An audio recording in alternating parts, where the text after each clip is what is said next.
Yay.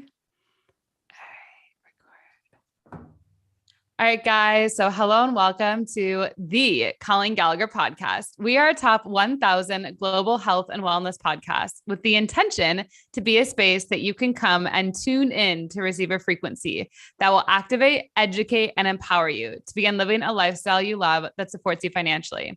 If you're returning, oh, hey. And if you're brand new, hello and welcome.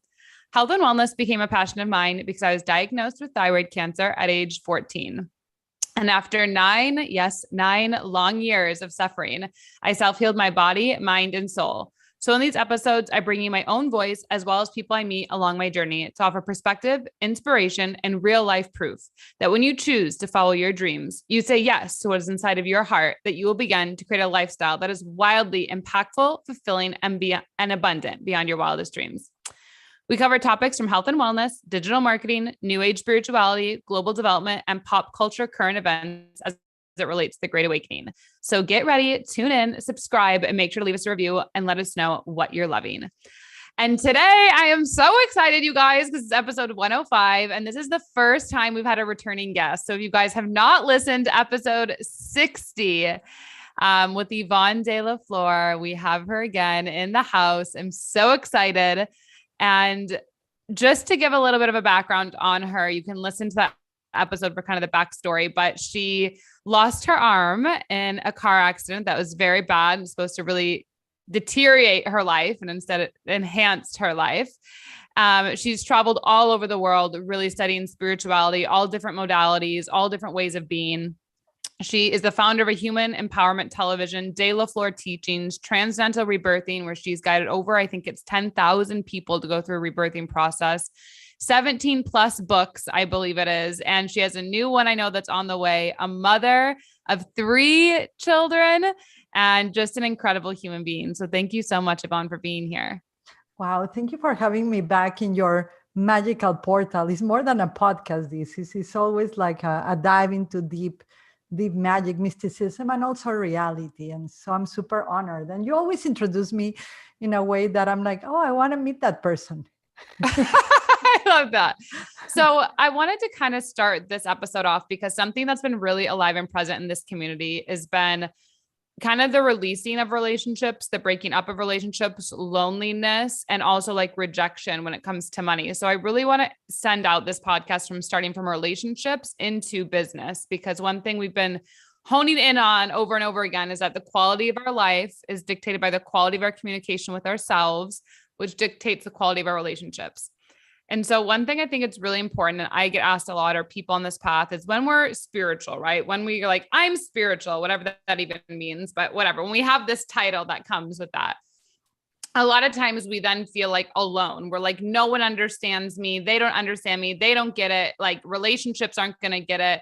My friends don't get it. So this overwhelmingly experience of loneliness comes up when we're saying that we're on this path of enlightenment or spirituality. So how do we begin to even cope, navigate, or move through that? Because I think that'd be a really good starting point.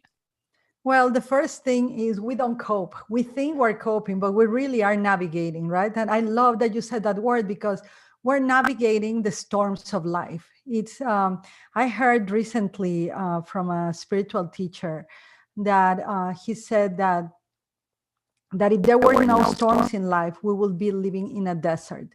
We will be living consistently 24/7 in a desert. So we're navigating. I love that you said that. It's a navigation, not a coping. Coping is, I think it's something that came from Freud and all of those psychoanalysis. But really, we begin to think about like captains of our life, we're navigating, and sometimes we're passengers in boats of others, driving, sailing their own boats, and it's a mess. But it's important to start that we're navigating. We are cruising waters. We are sailing in territories unknown, sometimes territories known. And I will invite people to begin to release the word coping, because that's a strong word for the nervous system. That's a very strong word for the psyche. As soon as you agree with the word coping, you are going to even move your body into that type of system. So I want people to be very expansive, because to be able to sail in the world of relationships, money, with spiritual understanding and awareness, you got to change the way you talk to yourself in the real estate of your mind. So let's say like something that people come right here a lot and they're saying, well, I hear you, Ivonne and Colleen, but my job, which might be requiring me to get something that I don't want to get, or my friends, don't no longer accept me because I don't feel comfortable in a certain way, or, I can't travel here because of whatever. And so my relationships, my people that I used to rely on for connection in this world, no longer I can go there to feed that. So I'm now feeling alone, and I'm going back on these practices where I'm meditating, I'm connecting with my spirit guides, I'm tapping into whatever it is I want, but I just feel so alone on this journey. Like where do we go? Loneliness is going to be part of the journey, especially if you are committed to your spiritual to self-realization. It's more self-realization.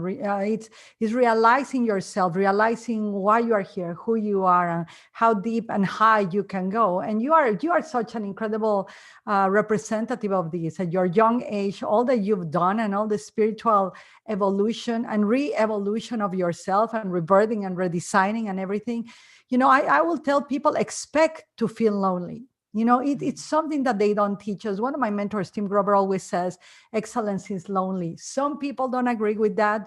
They say that if you are a leader and you are lonely, it's because you haven't taken people to the top. But that's very, very mechanical answer. But the loneliness is not bad. There is aloneness and loneliness. So the loneliness that turns into aloneness, which the word turns into all oneness, which you understand that there are seasons. And sometimes the people, right? The people that are no longer, they are not meant to understand us. No one's job is to understand us. But those people are like leaves of a tree which season is done. And you are flourishing yourself into a new season. And some people are still in spring when you are already in summer. So it's a natural law thing. And I will tell people, we'll be realistic. Spiritual realistic is expect to feel lonely, expect to feel the differentiation that your path of commitment, of mastery, of self-realization, enlightenment, nirvana, however you want to call it, is going to create that difference. So you can choose other people in other paths in the new seasons of your life that you are about to embark, but expect to be lonely. It's part of the process. That's so powerful, because we've never on this podcast had that said. And I think it's something we run from in this community a lot. We run from ourselves when we run from that loneliness. So I like that you shared that mind shift of expect it. Like, don't think that it's not going to be there. Like, expect it to happen and happening from it. And I really liked what you said about the changing of the seasons. I know a lot of people in this community are challenge is to let go. We feel this responsibility in a way for others to like bring them to the water, and we can't like always do that, and we hold on too long, and we kind of waste a lot of time sometimes doing this, or energy. And so my next question that I wanted to go into with you is, from that, right, what you're sharing is, so we expect the loneliness. Now we go, okay, this is what I'm feeling. I'm going to expect it. It's going to happen. However, now there's a heartbreak, or I feel like there's a trauma from these relationships that's occurring, because I am now coming to peace with being alone. I'm now coming to peace that I'm going to have to accept this. I'm going to expect it. And now I feel like I'm also a little bit heartbroken by the parting of these relationships that were so meaningful to me or so important to me. Well, that's very human, and that's natural, to grieve what was and to welcome the new. It's a process, it's something that we're never told, but we got to go through to discover it. And I think that we have to befriend natural law again. We have to befriend simple thought. We have to befriend critical thought to understand that, we have placed more in this decade, Colleen, than when I was, I'm 50 years old. You're what? 28. You're 25? How old are you? 28. So it's like double, but it's the emphasis on emotions and feelings that has been in these last 20 years is doubled and tripled. And we have to return to natural law, to think like even if it's painful, it's natural to grieve. Yeah, and it's going to happen even if we don't want it. It's going to happen, it's going to. And I think that's a good news. You're a good human. You feel, you are parting waters. You are actually growing. It's called growth pain for technical things, but it's a good pain. It's the pain that we have spoken, you and I, of the contractions that are necessary for our next expansions. And I wouldn't avoid it. But besides, avoiding is what leads us into addictions, alcohol, sex abuse, etc., etc., etc., because we want to avoid looking deep within, looking at what is in there, so that I can, through the process of the grief, of the breakup, of the breakthroughs, what can I discover deeper of me that is going to have me birth into a better human. And the next relationship that I have, or the next expansion, or the people that I'm going to surround myself next, is going to match that growth, is going to match that maturity. And it's very beautiful because it becomes deeper. When you grieve the old and you are in a breakup, if you really learn from the experience, the maturity that will emerge from there will take you into having deeper, more meaningful relationships that just shallow based into just survival things. So hopefully that answered your question. It I'm just does. going in a tangent. No, it does. And I love what you shared, because I feel like a lot of people here are trying to get out of that shallow base. They're wanting that depth. They have that realization. So I love the questions that I don't remember verbatim, but I'll go back and get the sound clip. But it was something, like what is there in this for me, so I can rebirth into who I'm meant to become. Like, that sound bite is just so powerful, because I definitely know in my own experiences, to the depth of my soul, when I've had those moments and had to pull in of, what that occurred and how that revelation took place for me and create that life I wanted. And so I think the next part of this that I think is where I want to go before I transition into business is, when you have these relationships as well, let's say with clients, like a lot of people, right? They're like, I have friends. And I think when we're first starting our business, or when we're first starting our passion project, we're like, oh, our friends can't be our clients, or our friends don't want to pay us. And when you begin to enlighten, or you begin to awaken, or you begin to activate who you are, you realize that most of your friends are probably likely people that are clients, or that are meant to be clients, because you are the leader of the pack. And there's this whole, I don't know, weird experience that happens when people are like, well, my friends won't pay me, or my friends don't want this, or whatever that is. Same with kind of relationship, not so much interpersonal, but how do you begin to change your mind on that paradigm as well? Well, I don't know how you will change your mind by yourself. I think these type of experiences, life changes your mind, because you learn through the process. And when you were saying my friends don't pay me, so those are not your friends. I just want to tell people, if a friend thinks that because he's your friend, it needs to be free. That's not a friend. That's a codependent kind of relationship. There's something about it, because a friend will have your value. I have a saying that, when I'm your friend, I'm not your mentor. When I'm your mentor, I'm not your friend. And in at all times, I have evolved into more maturity. I know how to set my boundaries, but life will teach us. Life will teach us. And it's the shedding of old beliefs, the same as the friends that go and you feel loneliness. It's some fruits are mature enough to be eaten, some things got spoiled, and you will learn. I think we have put so much emphasis that we need to do everything, even enlightenment, that we've forgotten about the power of the flow, of understanding the teachings are everywhere in every moment. So I wouldn't put so much analytical thought into like my friends or not. I will just be clear with your boundaries, clear with your words, clear with your statements. This is what I need, this is what I want, this is what I can do, and this is what I don't have capacity to do. It's a level of honesty that is required to have for all of us in humanity. That will be so incredible. Yeah, I want to touch on that. I'm happy you brought that up, because I think that's one thing many people, and I ran from myself, right? For a long time, I ran from who Colleen really was, because I didn't feel like there was a safety or there was an option. And I'm sure a lot of people here feel that. So when honesty, it's so big that you brought that up, because I agree with you. you can't get anywhere in any relationship without honesty, and relationships are going to dictate everything in your life. So how do you think when you began this path? I know you began a lot earlier than a lot of us. Like, how did you begin to feel like you could be honest and congruent with who you were on the inside and what was happening, what you were portraying externally? Well, first, what you said about safety is so important, Colleen. I love that because you are so young, and I see this in the generation. This is the importance of mentors, of gurus, of people to look up to, or not as don't not as a guru or a pedestal, but someone that can hold space for you to feel safe. That is super important, because the ability for others to hold space for you for safety will allow you to grow even deeper. So number one, I wanted to address the safety because I really feel it's an issue. And people, young people like you, that you are so spiritual oriented and so business oriented. I love that of you.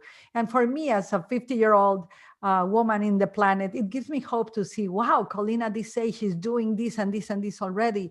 Imagine when you become a 50-year-old, the ability to mentor the youth, of hold space for them, of telling them that's okay, that's going to happen, but this is what you can do or you can go. So safety is number one. And number two, how to speak the truth. That I'm going to tell you something. How for me, it was the cost of not being truthful that taught me the lesson of how powerful, abundant, and graceful it is to speak the truth and to be who we are. It was not reading in scriptures. He was not meditating. It was not doing energy clearings. It was not having a journey. Nothing has taught me more than the cost that I paid when you try to be nice, when you try to walk on eggshells, when you modify the truth to fit into the standards of someone else, when you sacrifice who you are at the expense of trying to fit into the truths of others. That will cost you a lot. It will cost you yourself. It will cost you your mindset. It will cost you your sanity, your nervous system awareness. But that cost is such a powerful mentor in a way, because it shows you the difference. Because when you speak the truth, things will move very powerful. But the organization, the harmonic coherence that sharing the truth of who you are brings is unbelievable. The support you receive from the universe, infinite intelligence, the higher mind, is incredible. It's a supporter of those who dare to speak the truth. Is not only speak, but be in your truth, and regardless of how painful it may be for others. And there's a saying that says that the truth will set you free, but first will piss you off. No, it never pisses you off. Truth doesn't do that. The lie gets pissed off. The identity of that. I was trying to be this and that, who I am not. I was trying to fake it, to fake the money thing, to fake the relationship thing, to fake the body thing, to fake the numbers and everything. That's what, because you build an identity based on that, and that identity that attaches to your ego is going to get very pissed off, very pissed off. It's like you just created an entity, and that entity is going to come to attack when the truth is present. Yeah. And can you give us like an example in your own life? Because I think everyone really resonates Absolutely. with examples. Yeah. I have an example. I was married once upon a time, twice. I didn't learn the lesson first, so I repeated it twice. I always say that, some of us need to repeat things until we get the lesson. So, but in one of the marriages, I was very into, I call it the bright future, hustle, making money, helping, yes, a lot of people. I've never had stopped helping hundreds of people, never ever, all of our team and everything. But the pursuit of that moment, even spirituality, was very much for the world, the look, the Photoshop reality, the cars, the picture and this and that and that. And one day I got fed up. I knew that my values, my core values, were just pushing my buttons, like that doesn't feel right. It was never, it was not good for my soul, for me, kinesiology wise, my body will get weakened. It was not good. And I was driving a Maserati. and it was rented. And most of the people that I was around, I was member of masterminds that were very expensive, $75,000 per year and $100,000 per year. And everyone will post cars, the airplanes, they were rented. And one day I do a public video saying, hey, I'm in a Maserati. I love the Maserati. I even sang a little rap that I love, based on the Maserati. And I said, and it's rented. And this is the end of the Photoshop reality. And from there, I divorced and a lot of things. The declaration of my truth became the death of all the life that I had built that was based on the foundations of an image, of a Photoshop, of look how spiritual I look, meditating with my orange robe as a Swami. And when it was the death of who I was, and it was the rebirth of who I am.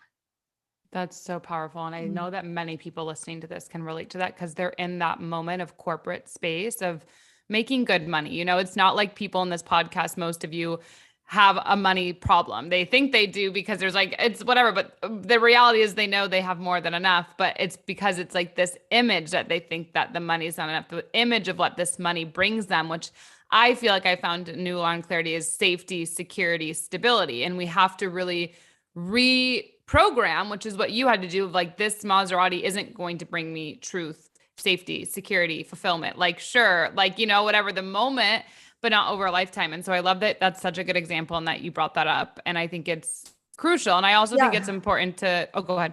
Yeah, the most important is that it was not the Maserati. I love the Maserati and I will buy a Maserati. I love those cars. I love stuff. I always say, and I will joke, I meditate in Chanel, right? It's always that. But the most important was not the Maserati or everything. It was that I became unwilling to lie. Because I saw the cost of the lives of people that were being destroyed by all the facade, all of the pictures of great relationships. We have an awesome relationship. No, it's when you come to truth, that's when spirituality begins. It doesn't begin until the day that you declare kind of a war with who you were, and you make a truce of peace with the truth of who you are. And that is a journey that once you make that decision, wow, it will pull your hair, it will push your buttons the moment you try to get off and go back to the old self that you were. Yeah. And I love that you shared that because I agree. And I was going to say too, and if you do love cars, that's what I was going to say. There's nothing wrong with loving cars. It was just what it was, the application that it was coming through you. Okay. So the other question that I wanted to go through that I think is really big is, what happens when we feel like we are on this path of enlightenment, we are on this path of spirituality, and a partner we're already with is not meeting us there? Or clients are not meeting us there, let's say, or our friends are not meeting us there.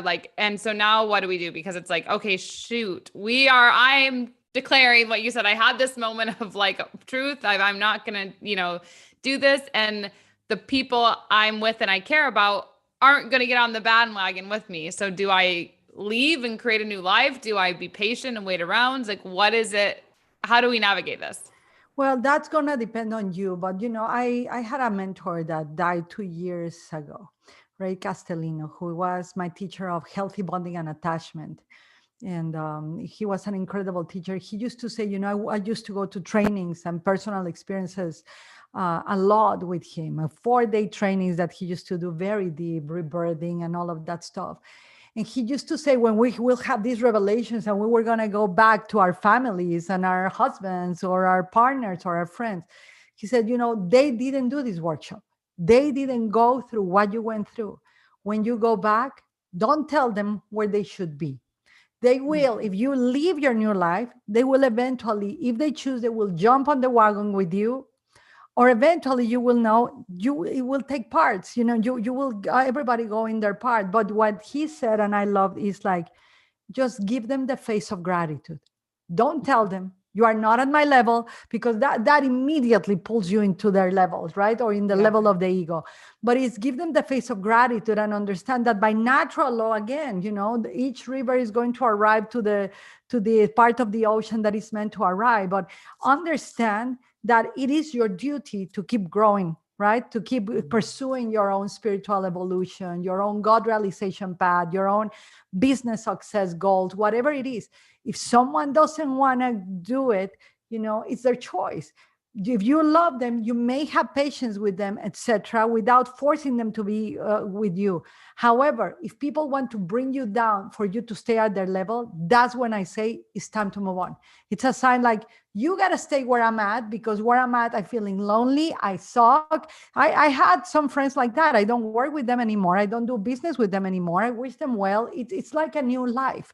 I'm not going to go down anymore. I used to do that. I'm going to be at their level so that we all can stay miserable together. Oh, hell no. That's your spirituality. I think that's just the way the world has taught people that they should be nice humans in order to belong and not be alone, which is a total lie. Yeah. And I love that you shared one thing in there, is that it's our duty, for this work. And I totally agree with that. And more and more with my brand new program, Meow, which is my new signature program, I'm super excited about. I say this as aliens and light workers, it is our duty and responsibility for digital marketing and for AI. And even my PhD, I chose not to go on the international trip just because I just didn't want to be around those people. So I was like, I'm going to do virtual, but they came back and they were saying Dubai is so ahead of us. And I'm like, everywhere is so ahead of America. How do we not know this? Oh my God, so true. It was just funny because they were talking about the technology space when I've gotten what's it called, shunned in my PhD program for how technology I am. And now they're like, wow, she's right. It's funny, but I love that you said that. And I definitely agree that this path, it is a duty and a responsibility. Okay. So now I want to transition into money and business with you, because I know that you have done a lot in this space, and you probably are one of the best people I've seen with really intentionally curating teams. And you don't just do it from today, you literally can see into the future of who to grab and how that team or ally or person is going to expand and connect into something greater. And so I really want to share about that, because I feel like you're someone who's so humble about it. This is not something you talk about a lot of your time, but I want to give it a voice here. And so how is money spiritual? How is your relationship with money and your relationship with business when you started out? How has it evolved? How does it change? How do you see it? How do you grow multiple systems and entities you have running for the greater good of anyone to come in and really have it run? Well, first of all, the teams things, thank you for noticing that, that I appreciate that a lot, because it's very powerful and humbling to see our teams. We've been together for 20 years. And all of us have the core value of growth, of spiritual evolution, of not doing harm, and of serving humanity, evolve, and get empowered. So we have the core values. We've been aligned. We've been maybe in different order, but that's something very powerful. For me, it hasn't been possible not to do with a team. I always attracted the right people to build the right things to support at least 100 people. Everything we have created has never been serving one. We start with a goal in mind of one. We think always just serve one. And it just multiplies, and I attribute that to the power of the team. Number one. Number two, my relationship with money, it has changed as of I become more mature and wise in the use of it, because before I never had the mindset of lack or of plus. For me, money was like time, a tool. It's never actually, till this day, it has never been something that I have to fight for, or I don't have, or there's lack of it. Time and money, it's it matches for me. So my data, my brain doesn't have it. However, I have had mentors reminding me, Ivonne, I began to never charge for my businesses, because I've always been very abundant. I was very fortunate in my life. So I had abundance to share, abundance to contribute. And most of my work, I started my work through philanthropy. And then I started business. I started the other way around. People start businesses and then they go into philanthropy. I did many, many years philanthropy by establishing a nonprofit organization called Mastery Life. And we used to do incredible events, bringing Hay House authors, Don Miguel Ruiz, etc., etc., etc. But everything was free. And so I had mentors like, when you have to charge. So my relationship with money began. It's more than money, is the exchange value, right? The law of reciprocity kicked in very powerful in me. And again, I don't see it as an object. I just see it as the law of exchange uses that name, number, etc., just like time. So you got to be mindful with both. And I always could get better at money because I have a tendency to give it all. It's in my nature because I know there's more, but I have become wiser in that. So. And I think the other thing, and I love that you shared that. I love that you shared that one. And I love that you shared also that, like, just the core values is one. It's huge. I think in any relationship, getting clear on that is a huge thing, because if you're not clear on that, you're not going to be able to really get along. And when things do go wrong, which things will go wrong, you have to have a way to conflict resolution, come back to center. And that's like a great balancing equilibrium. So that's one. Two, that I love that you shared, is that just giving it away. I think a lot of people here can relate to that. It's like just giving and giving and giving and giving, both with time and with money.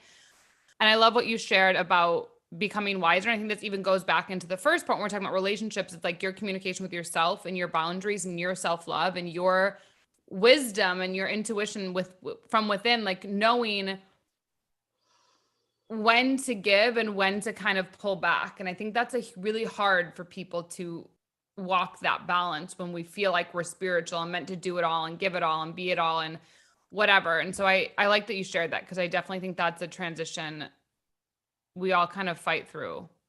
And I when I was giving all the time, it was out of lack.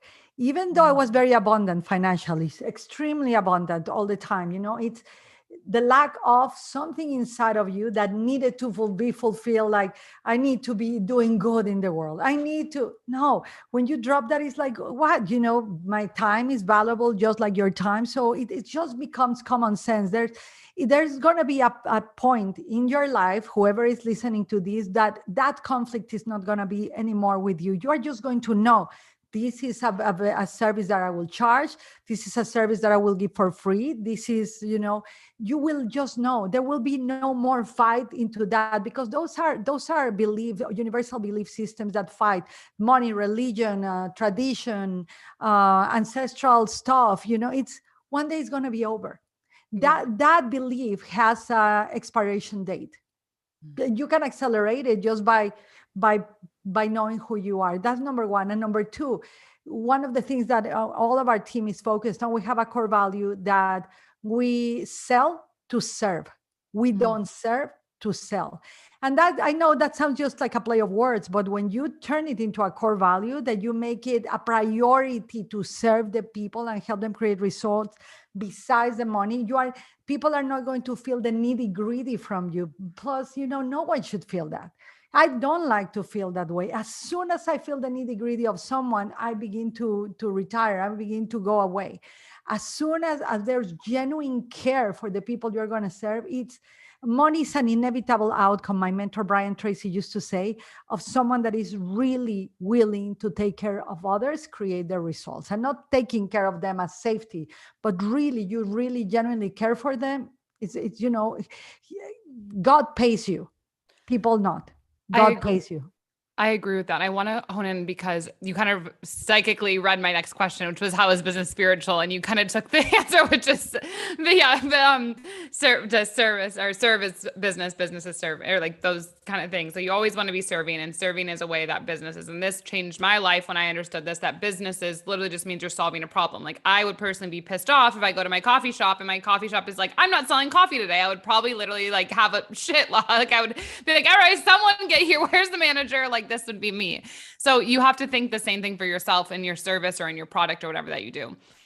But what you shared that I want to ask, or I want to hone back in on, hold on, it left me, was that when people are here, and this is the question, and I've had this happen, I know you've had this happen, when you feel like you've overgiven to clients. Like, that's another thing that a lot of us people are struggling with here. Like, they've given and given and given. Like, I've known that. Like, I've sat with clients on Voxer. I've done like literally tech support for clients, like on all this stuff that I've done to like support.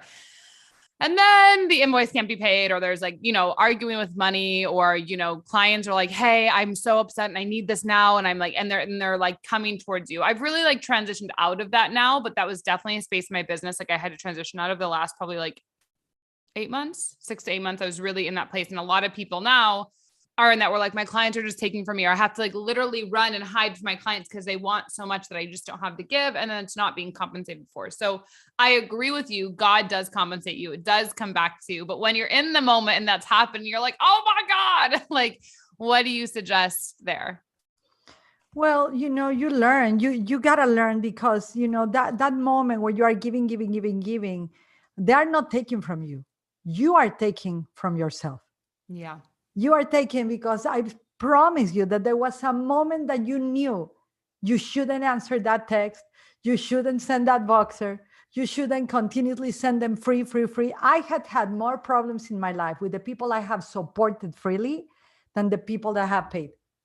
The more I have is the people that I have given more and more free, free, free, free, free, that begin to feel entitled.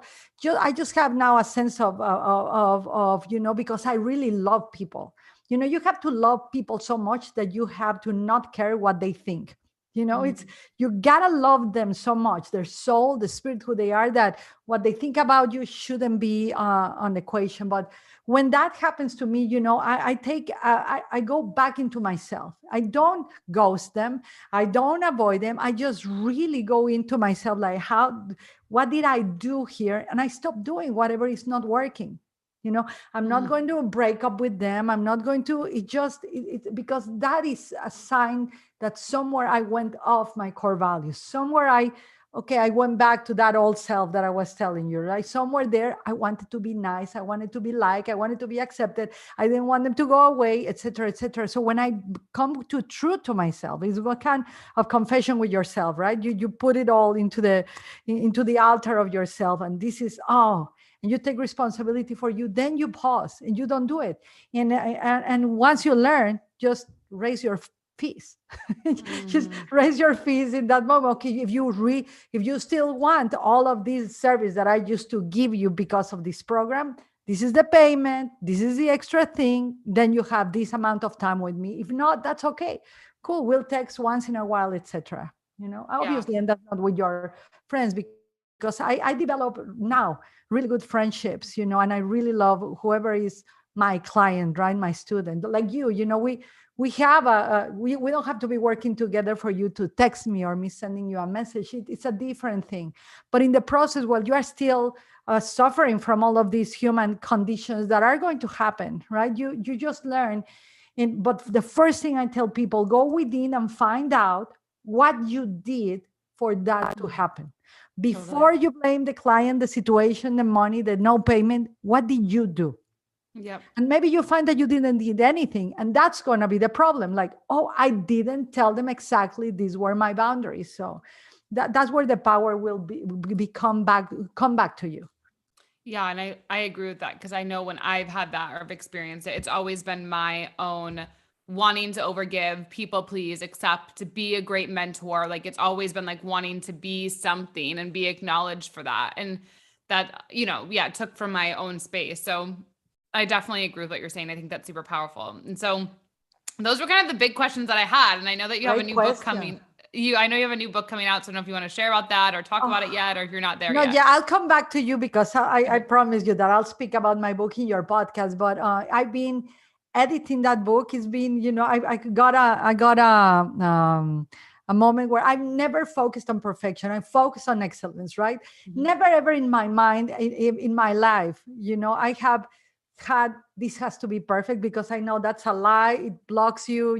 There's something hidden that you don't want to do. This book faced me with that. It's all about calm and the power of a calm, etc., etc. The book, but it faced me with a lot of challenges to be able to put in calm. It's the third time I rewrite the book. Third time.